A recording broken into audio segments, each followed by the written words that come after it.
তিস্তা মহাপরিকল্পনা বাস্তবায়নের ঘোষণা দিলেন প্রধানমন্ত্রী। বললেন, রাজনৈতিক কর্মসূচি নয়, কৃষি বাঁচাতেই খাল খনন করছে সরকার। আমরা খাল খনন করি, আমরা বৃক্ষরোপণ করি, আমরা পানি নষ্ট আমরা কম করি। যেভাবেই হোক প্রকৃতি যেভাবে ঠিক থাকতে পারবে, প্রকৃতিকে যত কম ডিস্টার্ব করা যায়, আমরা সেই কাজটা ইনশাল্লাহ করব। হাম ও উপসর্গে প্রাণ গেল আরও 6 জনের। টিকা কিনতে অর্থ সংকট নয়, ক্রয় সংক্রান্ত জটিলতা ছিল, ব্রিফিংয়ে জানালো ইউনিসেফ। 4 জেলায় সড়ক দুর্ঘটনায় 8 জন নিহত, বাগেরহাটেই প্রাণ গেছে 3 জনের। ঈদযাত্রায় ঢাকা টাঙ্গাইল মহাসড়কের এলেঙ্কা অংশে যানজটের শঙ্কা।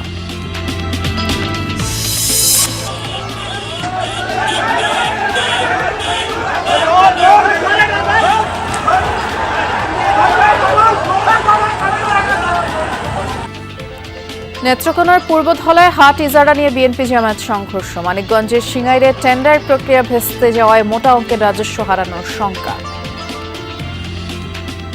সরকারি যে মূল্যটা আমার ছিল, আমি এখন প্রত্যেকদিন খাস কালেকশন করতে গিয়ে সেটা নাও পেতে পারি। দুর্নীতির দায়ে চাকরিচ্যুত বরিশাল সিটি কর্পোরেশনের নুরুল ইসলাম বহাল 2 পদে। নিয়োগ পরীক্ষা অনিয়মের অভিযোগ, নিয়ম মাফিক কর দেন না নিজ ভবনের। লিখিত পরীক্ষার ফলাফল এবং মৌখিক পরীক্ষার যে তারিখ, সেগুলো আমাকে কিছুই জানানো হয়নি। আমি সিটি কর্পোরেশনের কাছ থেকে অনুমতি নিয়ে দরখাস্ত করার অনুমতি নিয়ে আমি দরখাস্ত করেছি, তারপরে আমি পরীক্ষা দিয়েছি, তারপরে আমি আসছি।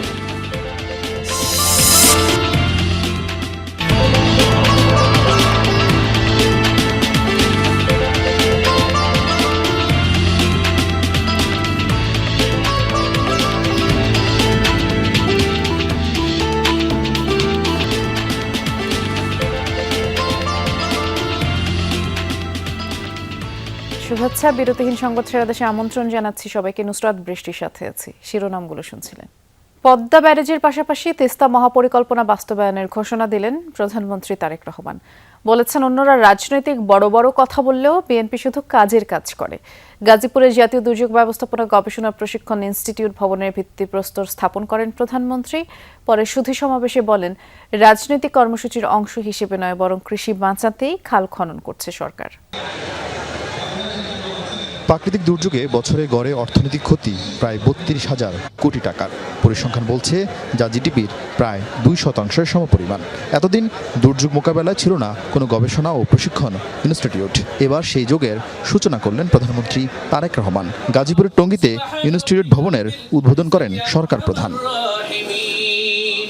পরে প্রধানমন্ত্রী যোগ দেন সুধী সমাবেশে। সেখানে বিএনপি সরকারের খাল খনন কর্মসূচির কারণ ও কার্যকারিতা তুলে ধরেন। আমরা খাল খনন করি, আমরা বৃক্ষরোপণ করি, আমরা পানি নষ্ট আমরা কম করি। যেভাবেই হোক প্রকৃতি যেভাবে ঠিক থাকতে পারবে, প্রকৃতিকে যত কম ডিস্টার্ব করা যায়, আমরা সেই কাজটা ইনশাল্লাহ করব। দীর্ঘদিন ধরে তিস্তা বাঁচাও শিরোনামে নদী রক্ষার আন্দোলন করে আসছে বিএনপি। ক্ষমতায় আসার পর পদ্মা ব্যারেজ করার উদ্যোগ নিলেও তিস্তা নিয়ে কোনো প্রকল্প পাশ হয়নি। অবশেষে সেই তিস্তা নিয়ে প্রধানমন্ত্রী জানালেন তার সরকারের পরিকল্পনার কথা। আমাদেরকে এই ব্যারাজটা নির্মাণ করতে হবে এবং ব্যারাজের মধ্যে আমরা পানি ধরে রাখবো। যখন বাড়তি পানি, বর্ষার মৌসুমে যেই পানিটা আসে, সেই পানিটি আমরা ধরে রাখতে পারবো, যাতে করে সেই পানিটি আমরা আমাদের মানুষের জন্য কাজে ব্যবহার করতে পারি। এই বিএনপি সরকার পদ্মা ব্যারেজের কাজেও হাত দেবে, ইনশাল্লাহ তিস্তা ব্যারেজের কাজে হাত দেবে। এর আগে বৃক্ষরোপণ ও মাছের পোনা অবমুক্ত করেন প্রধানমন্ত্রী তারেক রহমান। আরিফিন শাকিব, যমুনা নিউজ, গাজীপুর। হাম ও উপসর্গে 24 ঘন্টায় আরও 6 জনের মৃত্যু হয়েছে। এর মধ্যে ঢাকায় 2, বরিশালে 2, সিলেটে 1, খুলনায় প্রাণ গেছে 1 জনের। দেশের বিভিন্ন হাসপাতালে নতুন রোগী ভর্তি হয়েছেন 1408 জন।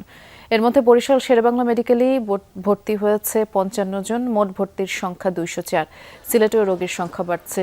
বিভিন্ন হাসপাতালে নতুন করে ভর্তি হয়েছেন 92 জন। ময়মনসিংহ মেডিকেলে ভর্তি হয়েছেন 21 জন। রাজশাহী, খুলনা, রংপুর, চট্টগ্রাম বিভাগের বিভিন্ন হাসপাতালে হাম নিয়ে এবং উপসর্গ নিয়ে রোগীর ভিড় রয়েছে। কোথাও কোথাও শয্যা সংকটে মেঝে এবং বারান্দায় রেখে রোগীদের চিকিৎসা চলছে। ভোগান্তি পোহাতে হচ্ছে রোগী ও তার স্বজনদের। হামে টিকা কিনতে অর্থ সংকট নয়, বরং ক্রয় সংক্রান্ত জটিলতা ছিল বলে জানিয়েছেন বাংলাদেশের ইউনিসেফের প্রতিনিধি রানা ফ্লাওয়ার্স। দুপুরে রাজধানীর আগারগাঁয়ে হাম নিয়ে সংবাদ সম্মেলনে এমন তথ্য জানিয়ে তিনি বলেছেন, টিকা সরবরাহ করে ইউনিসেফ লাভ করে না, হামের প্রাদুর্ভাব নয়, টিকা সংকট নিয়ে বারবার সরকারকে সতর্ক করা হয়েছে। So the bottom line is, let me be very clear, UNICEF does not make a profit on the procurement of vaccines. Yeah? Go to the website, as suggested, look at the costing, look at the 4% there, or the 3% for Gavi, or the other way around, 3% for Redeem, 4% for Gavi. It's all there. Khulna medical college হাসপাতালের emergency operation theatre বিভাগে আগুন লাগার ঘটনা ঘটেছে, আর এ সময় ICU থেকে সরিয়ে নেওয়ার পরে এক রোগীর মৃত্যু হয়েছে বলে জানিয়েছেন অপারেশন থিয়েটারের ইনচার্জ। সকাল 6:30টার দিকে আগুন লাগার খবর পেয়ে ঘটনাস্থলে যায় ফায়ার সার্ভিসের 11টি ইউনিট। প্রায় 1 ঘন্টার চেষ্টায় তারা আগুন নিয়ন্ত্রণে আনে। ওটি ইনচার্জ ডাক্তার দিলীপ কুমার কুণ্ডু জানান, অগ্নিকাণ্ডের সময় তাড়াহুড়ো করে অনেক রোগীকে সরিয়ে নেওয়া শুরু করেন পরিবারের সদস্যরা। আইসিইউতে থাকা শারমিন নাহার নামের এক রোগীকে সরিয়ে নেওয়ার সময় অক্সিজেন সংযোগ খুলে ফেলেন স্বজনরা, পরে তার মৃত্যু হয় বলে জানান ওটি ইনচার্জ। এছাড়া হঠাৎ আগুন ছড়িয়ে পড়লে ওটিতে থাকা 2জন নার্স ও একজন চিকিৎসক জানালা দিয়ে লাফ দিয়ে বাইরে বের হতে গিয়ে আহত হন। আগুন নেভাতে গিয়ে এক ফায়ার সার্ভিস কর্মীও আহত হন এবং ওটি বিভাগে থাকা 15 জন রোগীকেই নিরাপদে সরিয়ে নেওয়া হয় বলে সংশ্লিষ্টরা জানিয়েছেন। প্রাথমিকভাবে ফায়ার সার্ভিসের ধারণা বৈদ্যুতিক শর্ট সার্কিট থেকে এই আগুনের সূত্রপাত। নিচে যাইয়া আমরা দেখতেছি যে আগুন উঠতে আছে, লোকজন খুব দৌড়াদৌড়ি, খুব বিজিতে আছে। একটা বাচ্চা কোলে করে রাখছিল গ্রিল সহকারে, গ্রিল ধরে বাচ্চা হাতে ছিল মহিলার, সেই গ্রিলতে লাফ দিয়ে পড়ছে। 5-10 মিনিটের ভিতরে ধোঁয়া আস্তে আস্তে আস্তে আস্তে বাড়তে বাড়তে অনেক জোরে বাইরে 3 তলা থেকে 4 তলার উপরে উঠে গেছে। রোগীটা ছিল ভেন্টিলেটারে, ভেন্টিলেটার ছিল তখন উনি তো তার নিজে নিয়ে গেছে, আমি ওই তাড়াহুড়োর মধ্যে দিয়ে নিয়ে যাওয়ার সময় তারা তো অক্সিজেন ছাড়াই চলে গেছে, এখন যে কোনো কারণে মারা যেতে পারে। আওয়ামী লীগ সরকারের আমলে দেশের স্বাস্থ্য খাতে ব্যাপক লুটপাট হয়েছে, যার বিরুদ্ধে অন্তর্বর্তী সরকারও পদক্ষেপ নেয়নি। খুলনায় এমনটা বলেছেন স্বাস্থ্যমন্ত্রী সর্দার সাখাওয়াত হোসেন। দুপুরে খুলনা মেডিকেল কলেজ হাসপাতাল পরিদর্শন করেন তিনি। হাসপাতালের বিভিন্ন বিভাগ পরিদর্শন করেন, ঘুরে দেখেন অগ্নিকাণ্ডে ক্ষতিগ্রস্ত এমার্জেন্সি অপারেশন থিয়েটার সহ কক্ষগুলো। জানান, এই ঘটনায় গঠিত 5 সদস্যের তদন্ত কমিটিকে 24 ঘন্টার মধ্যেই প্রতিবেদন জমা দিতে বলা হয়েছে। দ্রুত ক্ষয়ক্ষতি নিরূপণের পর প্রয়োজনীয় যন্ত্রপাতি সংযোজনের ব্যবস্থা নেওয়া হবে বলেও স্বাস্থ্যমন্ত্রী জানান।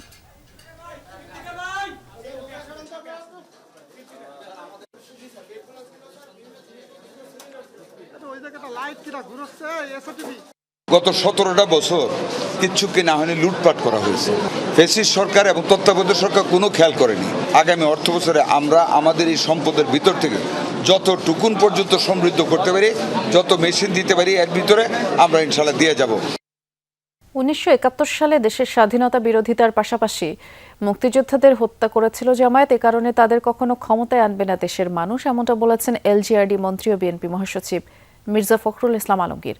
দুপুরে তার নিজ জেলা ঠাকুরগাঁয়ে পরিত্যক্ত বিমানবন্দর পরিদর্শন শেষে বিএনপি আয়োজিত এক সংবর্ধনা অনুষ্ঠানে মন্ত্রী বলেন, কিছু দল গোষ্ঠী জনগণকে বিভ্রান্ত করতে চায়, বিএনপি জুলাই সনদ বাস্তবায়ন করতে চায় না, এমন অপপ্রচার চালিয়ে মানুষকে ভুল বোঝানো হচ্ছে।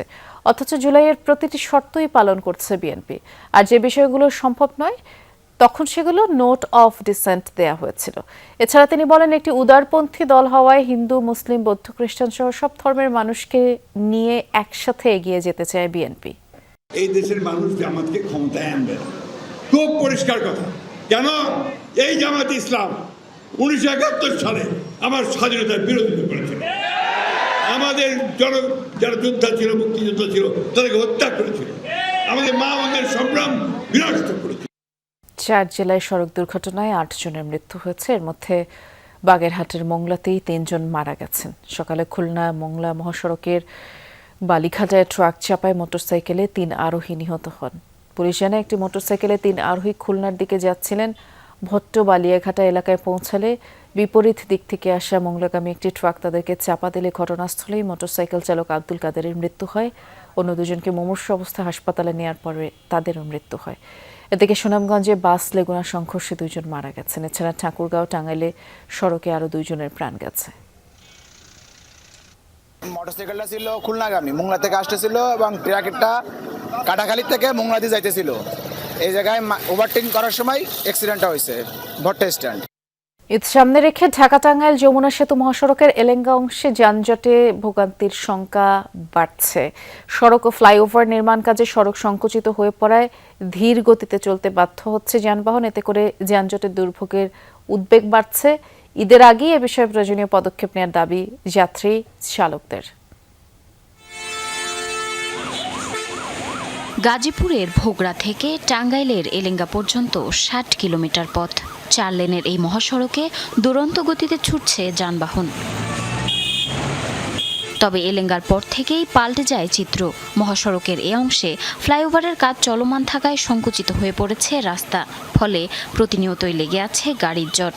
তবে এই ভোগান্তি থেকে মুক্তি মেলার কথা আরও আগেই, কিন্তু কয়েক দফা সময় বাড়লেও শেষ হয়নি এলেঙ্গা থেকে যমুনা সেতু পর্যন্ত ১৩.৫ কিলোমিটার মহাসড়কের নির্মাণ কাজ। এতে ভোগান্তি বেড়েছে কয়েক গুণ।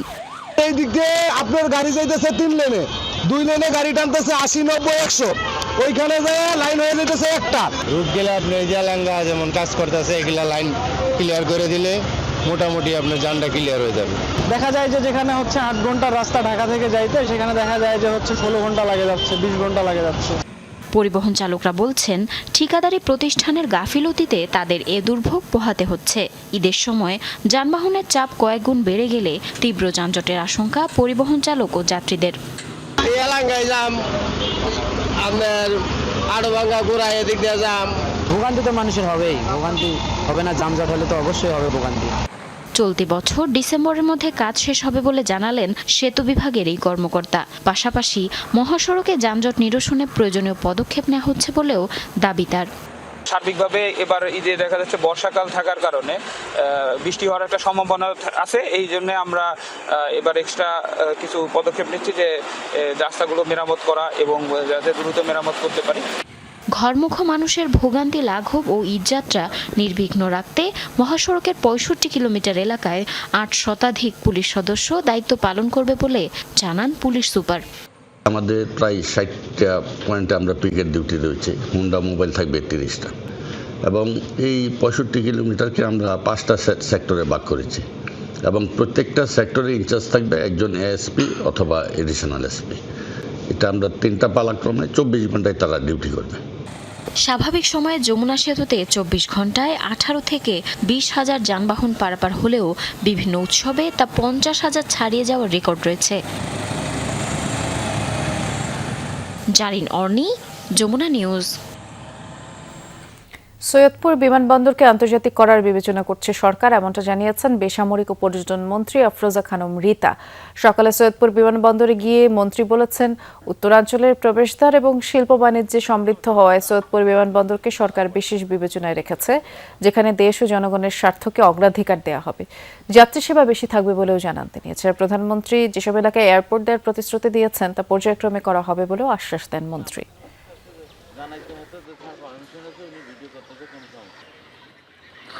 যেটা দেখবো আমার যাত্রী সেবা বেশি হবে, সুবিধা হবে, দেশের স্বার্থে থাকবে, জনগণের স্বার্থে থাকবে যে বিমানবন্দর, সেটি আমরা গ্রহণ করব। নেত্রকোনার পূর্বধলায় পশুরহাটের ইজারা নেয়াকে কেন্দ্র করে বিএনপি জামায়াত নেতাকর্মীদের সংঘর্ষে অন্তত ৫ জন আহত হয়েছে। দুপুরে উপজেলা পরিষদ সম্মেলন কক্ষে এই ঘটনা। পুলিশ জানায়, মঙ্গলবার ১১টি ইউনিয়নের ৫৩টি স্থানে অস্থায়ী পশুরহাটের ইজারা বিজ্ঞপ্তি দেয় উপজেলা প্রশাসন। পরবর্তীতে আজ দুপুরে ভারপ্রাপ্ত কর্মকর্তা নির্বাহী তাসনিম জাহানের উপস্থিতিতে ইজারার ডাক শুরু হয়। এ সময় বিএনপি জামায়াতের নেতাকর্মী ও সমর্থকরা অংশ নেন। এক পর্যায়ে ইজারা নিয়ে তর্কে জড়ায় দুপক্ষ। পরে প্রথমে হাতাহাতি, পরবর্তীতে ধাওয়া পাল্টা ধাওয়া। পরে খবর পেয়ে পুলিশ ঘটনাস্থলে পৌঁছে পরিস্থিতি নিয়ন্ত্রণে নেয়। এদিকে ঘটনার পর ইজারা কার্যক্রম স্থগিত ঘোষণা করে উপজেলা প্রশাসন। পূর্বধলা বাজারে বিভিন্ন ইউনিয়নের যে গরুর বাজারগুলো অস্থায়ী, এগুলো নিয়ে আজকে উন্মুক্ত ডাকের কথা ছিল।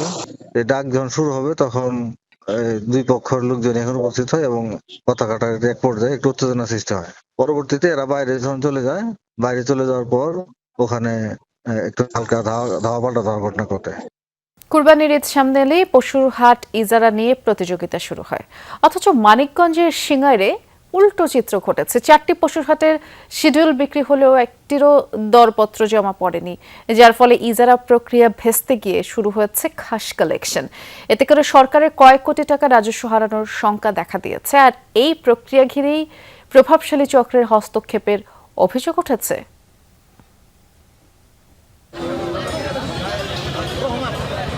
সিংগাইর উপজেলার বাইরা হাট। গেল বছর এই পশু ও সাধারণ হাট ইজারা দেয়া হয় 1,30,00,000 টাকায়, কিন্তু এবছর হাটের জন্য 6টি দরপত্র বিক্রি হলেও জমা পড়েনি একটিও।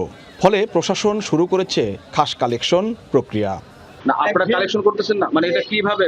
এটাকে আপনাদেরকে এখানে আছে না যে আপনারা দায়িত্ব কে দিচ্ছেন? আমার ওখানে কাকা আছে, কাকার সাথে কথা বলতে হবে। এই হাটের জন্য দরপত্র কিনেছিলেন ফরহাদ হোসেন ও তার ভাই। তাদের অভিযোগ, স্থানীয় কয়েকজন বিএনপি নেতা তাদের দরপত্র জমা দিতে বাধা দেন। বিষয়টি ইউএনও ও জেলা প্রশাসককে জানালেও কোনো আমলে নেননি বলে অভিযোগ তাদের। তো জমা দিতে দেয়নি, আমাদের কোনো কাছেই যাইতে দেয় নাকি, মানে ওই চত্বরের ভিতরে যাওয়ার পরে আমরা আমাদেরকে এরকম মানে বাধা দিয়ে ছিনিয়ে রাখছে। মিঠু চেয়ারম্যান, সাবেক মিঠু চেয়ারম্যান, সাবেক বাইরের শহীদ চেয়ারম্যান এবং তার নেতৃত্বে আরো ছেলেপেলেরা ছিল। বিশাল পরিমাপের একটা কর ট্যাক্স ফাঁকি দেওয়ার একটা কৌশল এখানে হয়েছে, যেটা স্পষ্ট, সুস্পষ্ট। একইভাবে উপজেলার চররাজনগর, সিরাজপুর ও জয়মন্টপ হাটের ইজারা দিতে আহ্বান করা হয় দরপত্র। একাধিক ব্যক্তি শিডিউল কিনলেও নির্ধারিত সময়ে জমা পড়েনি একটিও। ফলে শুরু হয়েছে খাস কালেকশন, যার নিয়ন্ত্রণে রয়েছে স্থানীয় বিএনপি নেতারা। ফলে রানিং কমিটির সিনিয়র সহসভাপতি খাস কালেকশন আমরা সহযোগিতা করতেছি। সেই খাস কালেকশন আপনাদের লোকজন না, আমাদের লোকজন করতেছে না, আমরা সহযোগিতা করতেছি। স্থানীয়দের অভিযোগ, এটি স্বাভাবিক কোনো ঘটনা নয়। পরিকল্পিতভাবে শিডিউল কিনেও জমা দেওয়া হয়নি দরপত্র। উদ্দেশ্য ইজারা প্রক্রিয়া বন্ধ করে খাস কালেকশনের নিয়ন্ত্রণ নেয়া। আজকে উঠলো 10 টাকা বা 10,000 উঠলো, 5,000 সরকারের দিয়ে মনে করেন 5,000 যারা সিন্ডিকেটের সাথে জড়িত এরা বাগযোগ করে খাই ফেলাইলো। প্রতি বছর অনেক বড় ধরনের এই রেভিনিউ কালেকশন হয়, কিন্তু এবার অদৃশ্য কারণে এই হাটটাকে খাস দেখানো হয়েছে। তবে এসব অভিযোগ অস্বীকার করেছেন অভিযুক্ত বিএনপি নেতারা। যাদের কাছে অভিযোগ তারা তদন্ত করে দেখব। এখন অভিযুক্ত কেউ কারোর বিরুদ্ধে করতেই পারে, ঠিক আছে। অভিযোগের বিষয়ে কোনো বক্তব্য নেই আমার, কারণ এই ধরনের কোনো কিছু আমার জানা মতে এরকম কিছু তো ঘটে নাই। আমার জানা মতে যখন দরপত্র করা হয় তখন প্রশাসনিক লোকজন থাকে, সুনির্দিষ্ট থানা প্রশাসনের লোকজন থাকে, অনেক এই ধরনের ঘটনা অপ্রীতিকর কোনো কিছু ঘটে না সাধারণত। জেলা প্রশাসক বলছেন, নিয়ম অনুযায়ী দরপত্র আহ্বান করেও জমা না পড়ায় খাস কালেকশনের সিদ্ধান্ত নেওয়া হয়। এক্ষেত্রে কাঙ্ক্ষিত রাজস্ব না মেলার অভিযোগ অস্বীকার করেননি তিনি। অভিযোগ দিয়েছেন, আমরা প্রাথমিক তদন্ত করে আমাদের কাছে বিষয়টি উদ্দেশ্য প্রণোদিত এবং এটা মানে আমলে নেওয়ার যোগ্য বলে মনে হয়। সরকারি যেই মূল্যটা আমার ছিল, আমি এখন প্রত্যেকদিন খাস কালেকশন করতে যে সেটা নাও পেতে পারি। স্থানীয় প্রশাসন সূত্র জানায়, চলতি 1433 বঙ্গাব্দের জন্য উপজেলার 16টি ছোট বড় হাট বাজারের দরপত্র আহ্বান করা হয়। এর মধ্যে 12টিতে ইজারা দেয়া গেছে, কিন্তু 4টি পশুর হাটে 5 দফা দরপত্র আহ্বান করেও কোনো সাড়া মেলেনি। BM Khorshed, Jamuna news, Manikganj. আমরা এবার আপনাদেরকে হাটের খবর জানাবো। সহকর্মীরা অপেক্ষা করছেন। শুরুতেই যেতে চাচ্ছি জামালপুরে। কুরবানির পশু বেচা কেনার খবর রাখছেন সহকর্মী সাগর ফরাজি। শুনতে পাচ্ছেন নিশ্চয়ই সাগর, হাটে গবাদি পশুর সরবরাহ কেমন দেখছেন এবং বিক্রি আসলে কতখানি জমজমাট? নুসরাত, বিষয়টি বলতে চাই সেটা হচ্ছে আজকে কিন্তু জামালপুরের প্রথম যে আনুষ্ঠানিক যে হাটের অর্থাৎ গরু পশু বিক্রির যে কুরবানির পশুর বিক্রির হাট, সেটা কিন্তু আনুষ্ঠানিকভাবে শুরু হচ্ছে। প্রথম দিনে আমরা যে বিষয়টি লক্ষ্য করেছি যে একদম জমজমাট একটি বেচা কেনা, পাশাপাশি গরুও কিন্তু উঠেছে বেশ। আমরা যে বিষয়টি লক্ষ্য করছিলাম, যেহেতু আজকে আর মাত্র 7-6 দিন বাকি আছে বা 7 দিন বাকি আছে ঈদের, সেই জায়গাতে কিছুটা কিন্তু একটু ভাবছিলাম যে গরু কিছুটা কম আসবে, মানুষও কিছুটা কম থাকবে, কিন্তু না, একদম মানুষ কিন্তু কানায় কানায় পরিপূর্ণ। দেখেছি যে যার যার মতো করে, বিশেষ করে জামালপুরের যে গরুগুলো রয়েছে, অর্থাৎ এখানকার যে গরু সবচেয়ে বেশি কিন্তু মধ্য সাইজের যে গরুগুলো, সেগুলো কিন্তু রয়েছে, অর্থাৎ 1 লাখ থেকে 1,50,000 অথবা 90 বা 1,20,000 এই সাইজ, অর্থাৎ এই দামের গরুগুলো কিন্তু চাহিদা কিন্তু বেশি দেখছি আমরা।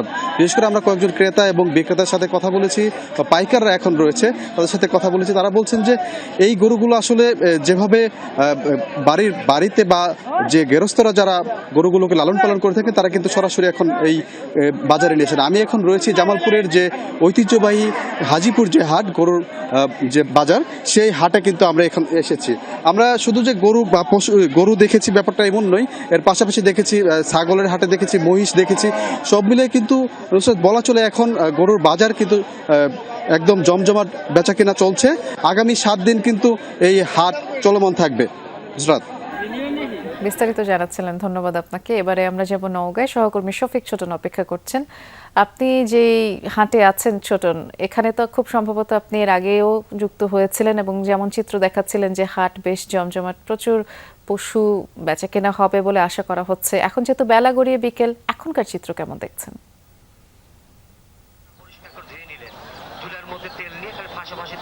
দৃষ্টি, আমি নওগাঁর মহাদেবপুর উপজেলার মাতাজি হাটে আছি। সেই দুপুরের আগে এসেছিলাম, তখন থেকে এখন পর্যন্ত হাটের চিত্র একদম একই রকম। যদি একটু দেখায় যে পুরো হাট জুড়ে ক্রেতা বিক্রেতা আর গবাদি পশুতে একবারে ঠাসা।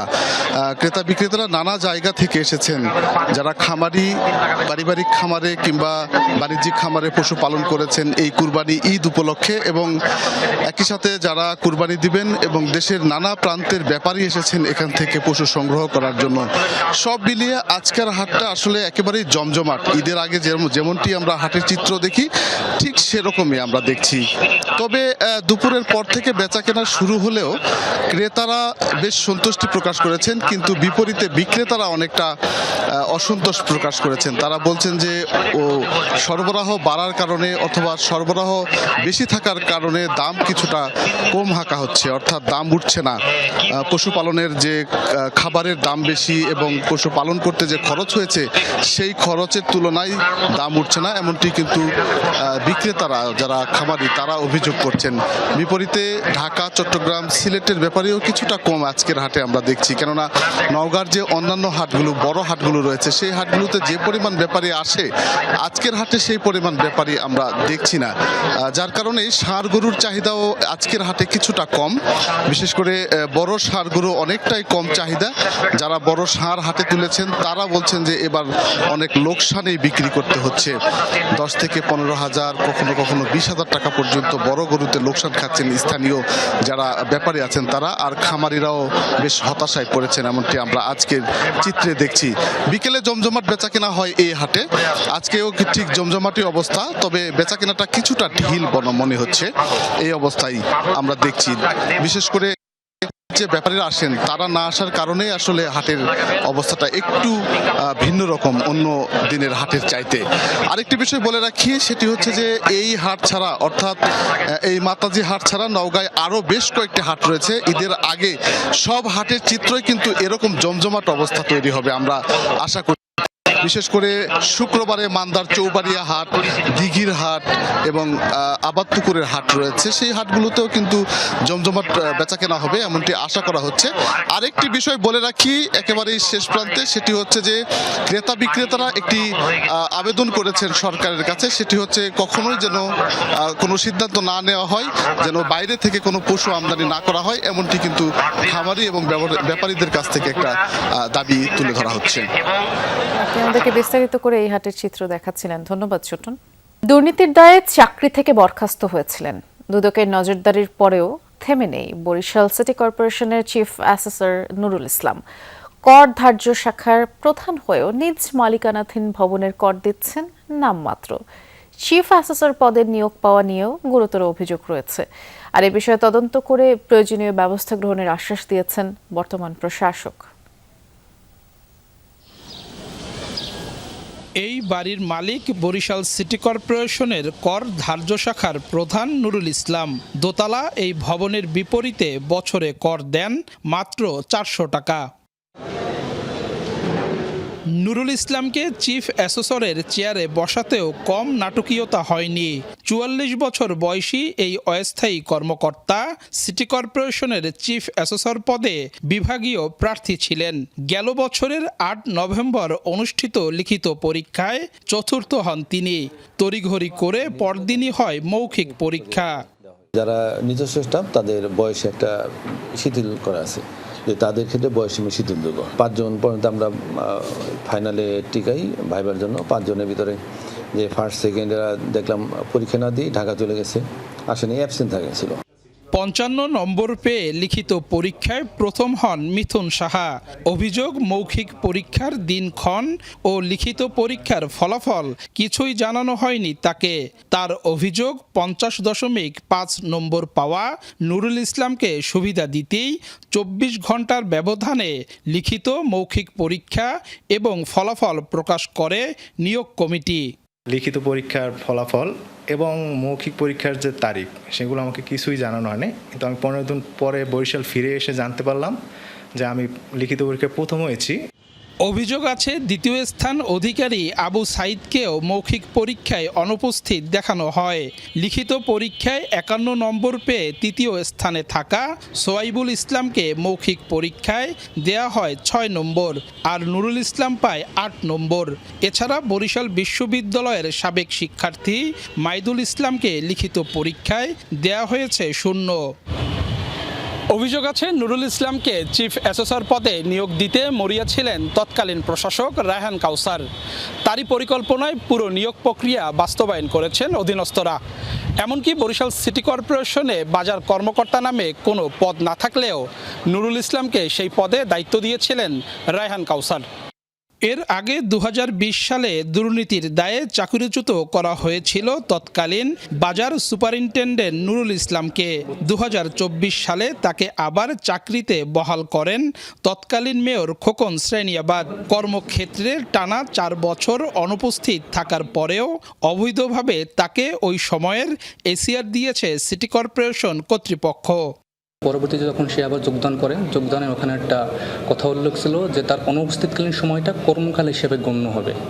ওই কথার উপর ভিত্তি করে এবং সেইভাবে যেহেতু তাকে সব কিছু বেতন বোনাস সব কিছু দেওয়া হয়েছে, ওই বিষয়ের ভিত্তি করে তাকে এসিআরটা প্রদান করা হয়েছে।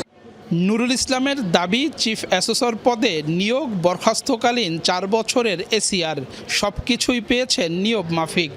সিটি কর্পোরেশন কর্তৃপক্ষ দরখাস্ত পেপার পত্রিকা বিজ্ঞপ্তি দিয়েছেন, তারই প্রেক্ষিতে আমি সিটি কর্পোরেশনের কাছ থেকে অনুমতি নিয়ে দরখাস্ত করার অনুমতি নিয়ে আমি দরখাস্ত করেছি, তারপরে আমি পরীক্ষা দিয়েছি, তারপর আমি আসছি। বিষয়টি খতিয়ে দেখে ব্যবস্থা গ্রহণের কথা জানিয়েছেন বরিশাল সিটি কর্পোরেশনের প্রশাসক। বিভাগীয় কমিশনাররা যারা মেয়রের দায়িত্বে ছিলেন, প্রশাসকের দায়িত্বে ছিলেন, তাদের দায়ভার বা তাদের কর্মের দায়ভার তো আমার পক্ষে নেওয়া সম্ভব না। ওনারা বিভাগীয় কমিশনারের অবস্থা চেয়ার থেকে কিন্তু দায়িত্ব নিয়েছেন মেয়রের। সেখানে যদি তারা এই ধরনের কোনো চাকরি দিয়ে যায়, এটা আমাকে দেখতে হবে যে এই অনিয়মের ভিতর থেকে কেন তাকে চাকরি দেওয়া হলো। 2006 সালে বাজার সুপারিনটেন্ডেন্ট পদে অস্থায়ী নিয়োগ হয় নুরুল ইসলামের। দীর্ঘ 2 দশক পর চলতি বছরের 12 জানুয়ারি ওই পদে স্থায়ী হন। বর্তমানে চিফ অ্যাসেসর ও বাজার সুপারিনটেন্ডেন্ট 2 পদেই বরিশাল সিটি কর্পোরেশনের স্থায়ী কর্মকর্তা তিনি। কাউসার হোসেন, যমুনা নিউজ, বরিশাল। আর এই ছিল আমার কাছে